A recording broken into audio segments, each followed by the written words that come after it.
अचानक से आ गई हूँ और मैं यहाँ पे सेफ़ हूँ, कोई दिक्कत नहीं है। और जैसे मैं आई थी और वैसे मेरे जाने का प्रोसेस है और मैं वापस भी आ रही हूँ। मैं अभी बस 2-3 दिन में मैं पहुँच जाऊँगी वहाँ पे आराम से। और मेरी सबसे रिक्वेस्ट यही है सारे मीडिया वालों से सबसे कि प्लीज़ आप मेरे रिश्तेदारों को और बच्चों को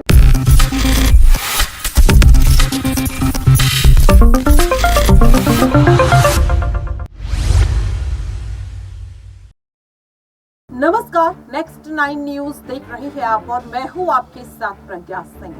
भारत से अचानक पाकिस्तान लौटी अंजू। अब अंजू को लेकर कई तरह की खबरें सामने आ रही हैं। इस दौरान अंजू से पूछताछ करने के लिए राजस्थान के भिवाड़ी पहुंची पुलिस ने जब अंजू का बयान लिया तो वो कई बड़े खुलासे करते हुए नजर आई। एक्स पति अरविंद संग शादी क्यों टूटी, इसकी वजह बताती हुई नजर आई। पाकिस्तान से अचानक भारत लौटने के पीछे की सच्चाई क्या है, ये भी वे पाकिस्तान से लौटने के बाद भिवाड़ी पुलिस को बताते हुए नजर आई। और इस दौरान अंजू ने एक ऐसा बड़ा खुलासा कर दिया है जिसके बाद अब भारत का हर एक नागरिक अपने आप पर काफी ज्यादा गर्व कर रहा है। ये वजह है, ये खुलासा है देश के प्रधानमंत्री नरेंद्र मोदी को लेकर। दरअसल आपको बता दें कि पाकिस्तान में लगभग 4 से 5 महीने बिताकर भारत लौटी अंजू का कहना है कि पीएम मोदी का क्रेज सिर्फ ऑस्ट्रेलिया, अमेरिका, कनाडा में नहीं बल्कि पाकिस्तान में भी देखने के लिए मिल रहा है। जिस तरह से प्रधानमंत्री के तौर पर नरेंद्र मोदी देश की छवि को विदेश में जाकर बेहतर कर रहे हैं, इससे अब पाकिस्तान भी इम्प्रेस होता हुआ नजर आ रहा है। और पीएम मोदी की अच्छी खासी फैन फॉलोइंग अब पाकिस्तान में भी है। भिवाड़ी पुलिस को दिए गए बयान में अंजू ने बताया कि पाकिस्तान में भी काफी ज्यादा फैंस हैं पीएम मोदी के और वो कुछ खास पसंद करते हैं पीएम मोदी को। जानकारी दे दें कि पाकिस्तान से अचानक भारत आई सीमा हैदर ने भी कुछ ऐसा ही बयान दिया था। यहाँ तक कि वो तो रक्षाबंधन के खास मौके पर पीएम मोदी को राखी भेजती हुई नजर आई और साथ ही पीएम मोदी का जन्मदिन मनाती हुई भी नजर आई। यहाँ तक कि प्रधानमंत्री को उसने ज्ञापन भेजा कि उसे भारत देश में ही रहने दिया जाए। तो क्या वाकई में प्रधानमंत्री नरेंद्र मोदी को लेकर जो बयान अंजू दे रही है वो इसलिए है कि वो प्रधानमंत्री की वाकई में तारीफ कर रही है, या फिर सुरक्षा एजेंसियों, गिरफ्तारी और कानूनी पचड़ों से बचने के लिए अंजू का ये कोई नया दाव है? देखिए, अंजू का पाकिस्तान से भारत आना सुरक्षा के लिहाज से एक बड़े खतरे के तौर पर देखा जा रहा है, क्योंकि लंबे समय से देखा गया कि भारत और पाकिस्तान के जो रिश्ते हैं वो काफी ज्यादा खराब थे। कई मुद्दों को लेकर दोनों ही देशों में विवाद भी हुआ। ऐसे में पाकिस्तान में 5 महीने बिताकर लौटी अंजू का पीएम मोदी की तारीफ करना, वो भी पुलिस को दिए गए स्टेटमेंट में कई तरह के सवाल खड़े कर रहा है। अब आपको विस्तार से बताएंगे कि आखिरकार क्या कुछ कहा है अंजू ने पीएम मोदी के बारे में। प्रधानमंत्री नरेंद्र मोदी की लोकप्रियता कितनी ज्यादा है, इसका अंदाजा इस बात से ही लगाया जा सकता है कि अब उनकी लोकप्रियता सिर्फ विदेश में नहीं बल्कि पड़ोसी मुल्क पाकिस्तान में भी है। 29 नवंबर को पाकिस्तान से अचानक भारत लौटी अंजू ने इस बात का खुलासा किया।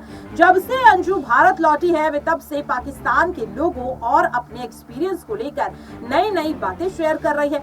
अंजू का कहना है कि वहाँ की जनता पीएम मोदी को बेहद पसंद करती है और उनके फैंस भी भरमार हैं। वहाँ के लोग भी पाकिस्तान में पीएम मोदी जैसा नेता केंद्र में चाहते हैं। दरअसल आपको बता दें कि अंजू ने बताया कि पाकिस्तान में अपने फेसबुक फ्रेंड नसरुल्लाह के साथ राजनीति को लेकर उनकी कोई बातचीत नहीं हुई, लेकिन वहां रहकर पता चला कि पाकिस्तान की जनता बीजेपी भारतीय प्रधानमंत्री को काफी पसंद करती है। पाकिस्तानियों में पीएम मोदी और भारत के बारे में जानने की काफी ज्यादा उत्सुकता है। वहाँ के लोग अंजू से पीएम मोदी को लेकर काफी सवाल पूछते हैं। अंजू ने यह भी दावा किया है कि पाकिस्तानियों को ऐसा लगता है कि उनके देश को भी नरेंद्र मोदी जैसे ही प्रधानमंत्री की जरूरत है ताकि पाकिस्तान का भी विकास हो सके। तो देखा आपने कि किस तरह से अंजू ने ये बड़ा खुलासा किया है। दरअसल आपको बता दें कि जब से अंजू भारत लौटी है उसे लेकर कई तरह के दावे किए जा रहे हैं और साथ ही सुरक्षा के लिहाज को देखते हुए अब सुरक्षा एजेंसियां भी अपनी नजरें अंजू पर बनाई हुई है। यूं तो वो कह रही है कि वे अपने बच्चों से मिलने के लिए आई है और जल्द ही वापस लौट जाएगी, लेकिन इस बात को नजरअंदाज नहीं किया जा सकता कि अंजू पाकिस्तान में 5 महीने रहकर आई है। ऐसे में किसी भी तरह के खतरे को रोकने के लिए सुरक्षा एजेंसियां लगातार अंजू पर अपनी निगाहें बनाई हुई है।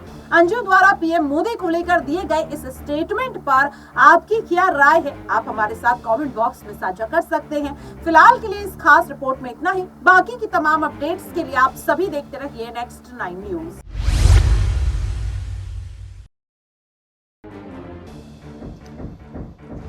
मैं सबको ये मैसेज देना चाहती हूँ कि मैं यहाँ पे लीगल तरीके से आई हूँ और मैं अपनी प्लानिंग से आई हूँ। ये कोई 2 दिन की बात नहीं है कि मैं अचानक से आ गई हूँ और मैं यहाँ पे सेफ़ हूँ, कोई दिक्कत नहीं है। और जैसे मैं आई थी और वैसे मेरे जाने का प्रोसेस है और मैं वापस भी आ रही हूँ। मैं अभी बस 2-3 दिन में मैं पहुँच जाऊँगी वहाँ पे आराम से। और मेरी सबसे रिक्वेस्ट यही है सारे मीडिया वालों से सबसे कि प्लीज़ आप मेरे रिश्तेदारों को और बच्चों को परेशान ना करें।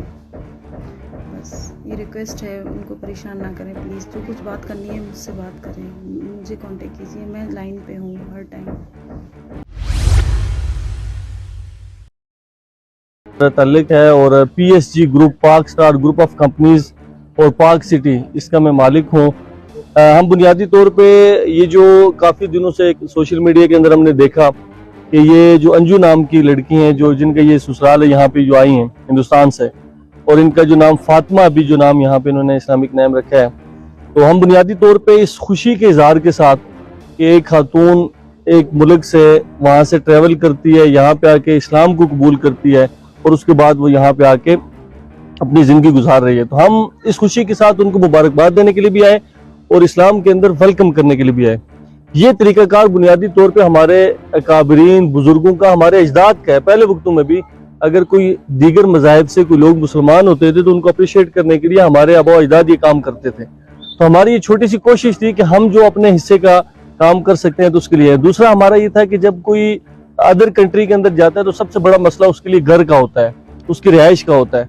तो चूंकि हमारा पार्क सिटी जो है एक रियल एस्टेट प्रोजेक्ट है हमारा, तो हमने ये समझा कि हम उसके अंदर इनको अकोमोडेट कर सकें। तो हमने एक छोटी सी काविश हमारे बोर्ड ऑफ डायरेक्टर्स की अप्रूवल है कि हमने 10 मरला का एक all dues clear ADC plot इनके नाम का, इनका डाटा सारा गूगल से हमने लिया, इनके नाम का बना के, तो वो आज हमने इनको यहाँ पे आके दिया। बाकी छोटे मोटे कुछ तोहफे हैं, एक चेक है, वो सिर्फ इसलिए कि हम इनके साथ जितना हेल्प कर सकें ताकि उनको ये एहसास ना हो कि इस्लाम कबूल करने के बाद उनको कोई मुश्किलात हैं, बल्कि इस पाकिस्तान को अपना घर समझें, इस खित्ते को अपना घर समझें। तो ये एक छोटी सी हमारी कोशिश थी, इसके लिए हमें यहाँ पे आना हुआ। मैं यहाँ पे जब आया हूँ तो मुझे इस चीज़ का एहसास और इदराक हुआ है कि जो नसरुल्लाह और उनकी फैमिली है ये बहुत मुखलिस और बड़े अच्छे लोग हैं, लेकिन माली लिहाज से इनको यहाँ पे एक तो यह है कि अदर सोसाइटीज़, अदर इदारों को इनको बैकअप करना चाहिए, और बिलखुसूस जो ये बेचारे थोड़ा सा खौफ व हरास के शिकार भी हैं, कि इनको स्टेट पॉइंट ऑफ व्यू से हुकूमती, इसमें कोई शक नहीं कि हमारी हुकूमत के ऊपर भी बहुत सारे प्रेशर होंगे, इदारों के ऊपर भी होंगे, लेकिन इस्लामिक पॉइंट ऑफ व्यू से इस्लाम के अंदर जब कोई दाखिल हो जाए तो उसका दिफा करना हमारा हक होता है, अवलीन तरजीह होती है। तो लिहाजा हुकूमत को भी इनको सपोर्ट करना चाहिए। और बाकी हमारे पाकिस्तान के अंदर इस